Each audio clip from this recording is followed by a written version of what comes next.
नमस्कार, जय श्री कृष्णा, राधे राधे, जय माता दी। आप सभी का ब्रज दर्शन व्लॉग में स्वागत करती हूँ। आज के वीडियो में हम बात करेंगे गुप्त नवरात्रि की 7वीं देवी धूमावती और माता कालरात्रि के बारे में। इन देवियों की महिमा, पूजा विधि और कथा के बारे में जानने के लिए मेरे साथ आप अंत तक वीडियो में जुड़े रहें। तो चलिए शुरू करते हैं आज की वीडियो। गुप्त नवरात्रि के 7वें दिन माँ धूमावती की पूजा की जाती है। 7वीं महाविद्या माँ धूमावती को अलक्ष्मी के नाम से भी जाना जाता है। गुप्त नवरात्रि में माँ दुर्गा देवी के आह्वान करने का समय होता है। दुर्गा जो दुर्गति नाशिनी है, जो शक्ति का साक्षात स्वरूप है, जिनकी शक्ति में दमन का भाव भी जुड़ा है, ऐसी माँ दुर्गा देवी की 10 महाविद्याओं को साधने के दिन है गुप्त नवरात्रि। 7वें दिन माँ धूमावती को पूजा जाता है कि विशेष सावधानियों के साथ ही इन्हें याद किया जाना चाहिए।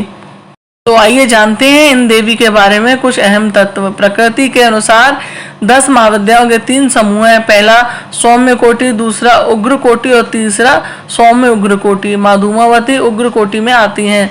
धूमावती जिनका कोई स्वामी नहीं है, इन्हें विधवा माता के नाम से भी जाना जाता है। कहते हैं माँ के साधक निडर रहते हैं और निश्चिंतता का भाव बना रहता है।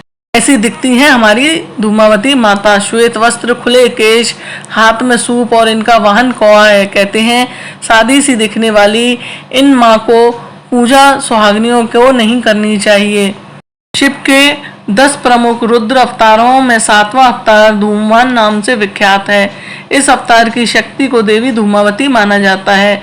धूमावती मंदिर मध्य प्रदेश के दतिया जिले में स्थित प्रसिद्ध शक्तिपीठ पीताम्बरा पीठ के प्रांगण में स्थित है। पूरे भारत में यह माँ धूमावती का एकमात्र मंदिर है।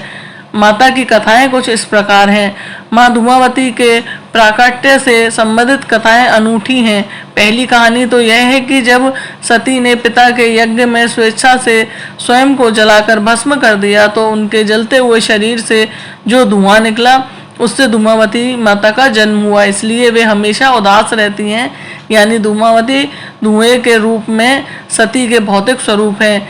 सती का जो कुछ बचा रहा उदास धुआं था, इसलिए उन्हें धूमावती माता कहा जाता है। दूसरी कहानी इस प्रकार है कि एक बार सती जी शिव के साथ हिमालय में विचरण कर रही थी। तभी उन्हें जोरों से भूख लगी। उन्हें शिव से कहा, मुझे भूख लगी है, मेरे लिए भोजन का प्रबंध करें। शिव ने कहा, अभी कोई प्रबंध नहीं हो सकता। तब सती ने कहा, ठीक है, मैं तुम्हें खा जाती हूँ, और वे शिव को ही निगल गईं। शिव तो स्वयं इस जगत के सर्जक हैं, परिपालक हैं, लेकिन देवी की लीला में वे भी शामिल हो गए। भगवान शिव ने उनसे अनुरोध किया कि मुझे बाहर निकालो, तो उन्होंने उगलकर उन्हें बाहर निकाल दिया। निकालने के बाद शिव ने उन्हें शाप दिया कि आज और अभी से तुम विधवा रूप में ही रहोगी। तभी से वे विधवा के रूप में रहती हैं।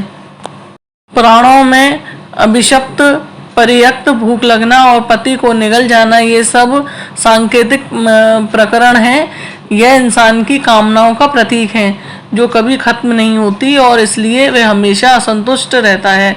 माँ धूमावती उन कामनाओं को खा जाने यानी नष्ट करने की ओर इशारा करती हैं।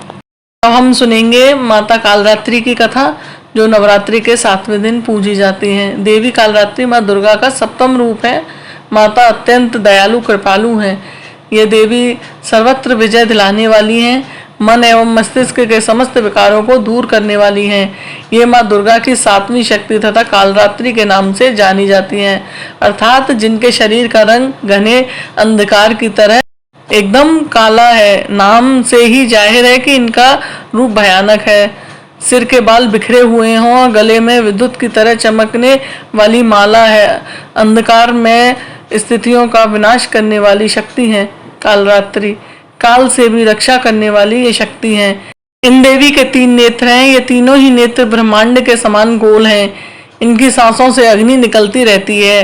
ये गंधर्व की सवारी करती हैं।